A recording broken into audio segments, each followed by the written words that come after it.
Oh, God.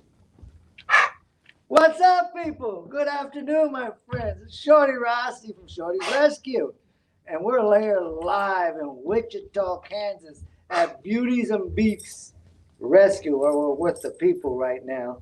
This is our 10th shelter visit, and it's the last one for the entire run. I got to get home before Christmas because everybody that's working at the rescue has a Christmas day off, and I got to take care of everything all by myself like I've been doing on the tour. So we really want to thank everyone for the support, everyone for sharing all these videos that we've been doing, who've been following us on the road. And with Shorty and Aries has been doing the road trip together and everything, and we're going to thank our sponsors a little bit later. We are coming back to doing another road trip in March when we go up to South Dakota, so get ready for that. But I want you to learn more about what these people do here and how they need your help. So I'm going to introduce you to Amy, who's the founder, let's call her the leader of The pack.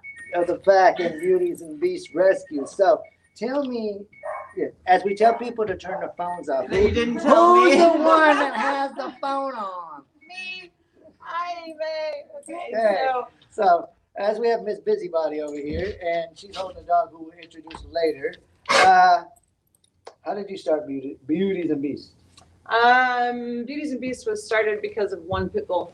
And my daughters had seen this pitty running the streets, and she had cropped ears and was your atypical what people want to be scared of. And I came into town, told them to get some hamburgers, and we lured her to the car. And it was my first pit bull I ever met. And I fell in love. How long ago was this? July of 2014. July of 2014. Wow. And you've been going strong ever since. Yeah, I walked in.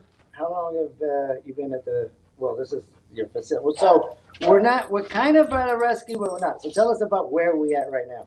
Okay, right now we're at the Beauties boarding facility, where we house all the dogs that don't have a foster and don't have a home, but we had to save in the last minutes before they were euthanized. And you fund some of it through daycare and boarding. Yes. See, people look at that. They're doing two things at one time. They continue, like what we do at Shorty's Rescue with the Shorty's Rescue Pet Store. How many fosters do you have? Randy has the number. Okay, because so we we're have a gonna lot jump of back everything. to Amy and go to Randy. Randy, introduce who you are, what you do here, and then I'll ask you a question. My name is Randy, and I'm the vice president here at the rescue. My job is to pretty much wrestle all the knuckleheads.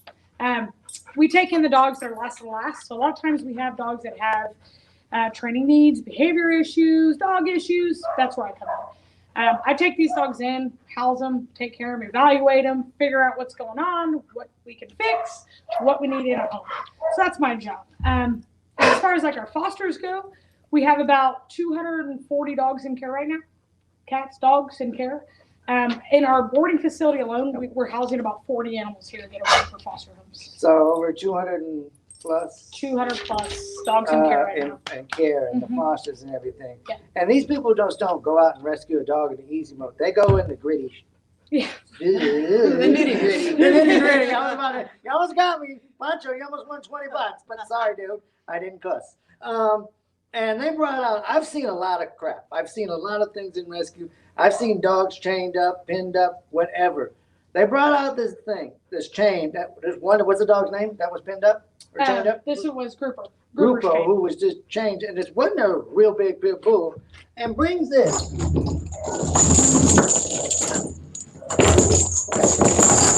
that ain't going on. It's so heavy. This thing is a chain. Look at the size of this. And what did we weigh this at, 30 pounds? Yep, about 30-pound chain, and that's as big as I mean, look at the small collar, and look what he's doing hanging. What is wrong with you people? You need to be chained up and whipped a couple times to see how it feels. So these people are really, okay, now that it's done making noise, I mean, really involved in what they do. They just don't do what some rescues do, that take the easy, peasy things where, we got a name for get those, it. Shorty. What's that? Cherry pickers. Oh. Let me get the Boom. Okay. We got our cherry pickers. We don't. That's a new one. It's a cherry pickers. Cherry pickers. That knowing that dog's going to get immediately adopted. they're like, what we do. We take dogs that we don't know if we're going to have for a year, or like Mario that we're going to have until he passes away because Cujo doesn't act nice at times. So, but we're going to switch dogs. Well, hold on. Wait, we didn't switch dogs, but we haven't talked about this. So I'm going to jump to the camera since it's a one-man show, and Amy's going to tell us about Hugo. Help us. Okay, so this is Hugo. This is my man. He's in foster with me right now. You want the chain out of there? I get it. And he wants the chain Because he lived on one. So he's considered what we fight the hardest for. We go into the shelters and out in the streets, and we network all the what you want to call the Last of the last. Yeah, we take the last of the last. So we network all the easy peasies, as Shorty says, to the other rescues, but sometimes that leaves the harder ones. And Hugo's your typical example of that. He's got scars, doesn't have any no teeth. Look at that. Just- Look what they did to that boy. And we see this a lot. These are products of living on a chain. So these guys live on chains. They don't get off. They want off the chain. They chew the chain, and this is what happens to their teeth. And he is one of the ones that nobody wanted. Okay. Typical black scarred up. Yeah, pit bull. No, you don't want that? There you go. It's not soft chew or something. Buddy? He can eat him. Okay, and is he available for adoption? He is. He's been my long-term foster, and he would love to have somebody that he rides around with. He doesn't want to hang out in the kennel, but he'll hang out in your couch. And if you take him in your car, he'll sit there for hours and wait for you. He's pretty special. And their website address is going across the screen as we speak. You can donate money. You can go to their Amazon wish list page. There's items there. You can also go on the website. There's an address where they can drop off items that you want to donate. What are some of the items you use the most? Paper towels, bleach, food, treats. Blankets, paper towels, regular Anything towels. to take care of your pet and make them And the so happiest we're going to switch that one out, right? Hugo for another You're one. gonna And get I'm going Zoya to talk about some of our sponsors. So people, as you know, again, it's our last stop of the tour. We'll still be on Facebook daily with our road trip back to Mexico because we still got about 4 more days of traveling. But again, we got to thank Hands on Gloves for supporting all the rescues and even our own rescue. We got the famous piñata whacker, or as my workers know as the ball whacker, the Go Nut Toys, Francis's favorite as it can be. We got the Metropaws poopy packs with a biodegradable. Those are big, poopy packs, but they also got, smaller ones. Go to metropaws.com. And we got Lucy Pet Products, who, you're a beauty, who's been feeding our rescues for a couple years now. They're a great source of dog food and cat food. Go to their website. And let's not forget who's been housing me and Aries for the entire trip, and that's the Red Roof Inn. They got a few more nights to deal with us until we make it back to Mexico. So who do we got here? So this is Zoya. So we showed you one of our long timers, which is Hugo. He's been with us for quite a few years. And this is one of our new kids. She comes from, our typical situation at the last of the last. We are known as a 11th hour rescue. And that means to us that we take the last. We take the dogs that nobody else claimed, that nobody else came for, nobody else tried to save. So she's one of those ones. She waited and waited, looked for a spot, and didn't get one. But now she's safe. She's here with us. Yeah. So we'll start her out. We know a little bit about her already. I know she's amazingly dog friendly. She's good enough with dogs that she could easily be one of my tester dogs, and that speaks a lot. She's Okay. so scared. She is scared. This is And all the new. dogs are available to view that are available on the website, right? Correct. And if you guys have any questions, let me know. Have there been any questions asked yet, Rachel? Good girl. You're doing good. Okay, I'm proud so So this is Zoya. So she's dog friendly, loves people. She's a little bit shy right now. I think it's the lights and different situation, but she's she's not like, to me, she's not a typical black pit bull. I think she's like beautiful. Like She she looks is really a good looking black pit bull. come here. Can you Hey. say hi?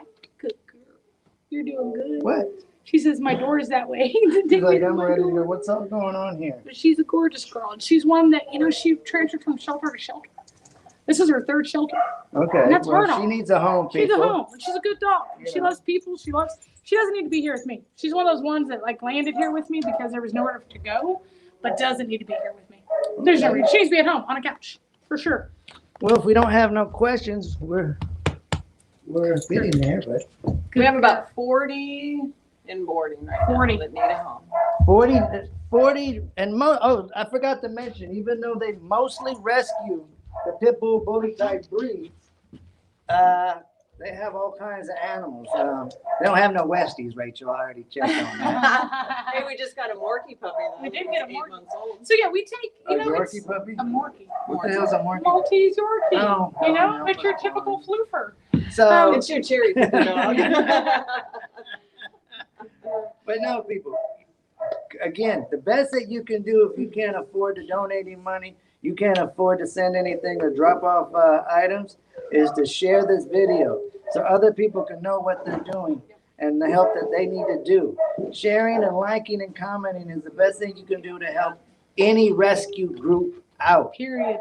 They You know- need your help. You know, COVID has affected everybody in this country along with the world. And, you know, even though a lot of places are adopting dogs out quick, some are not. They still need to pay their bills.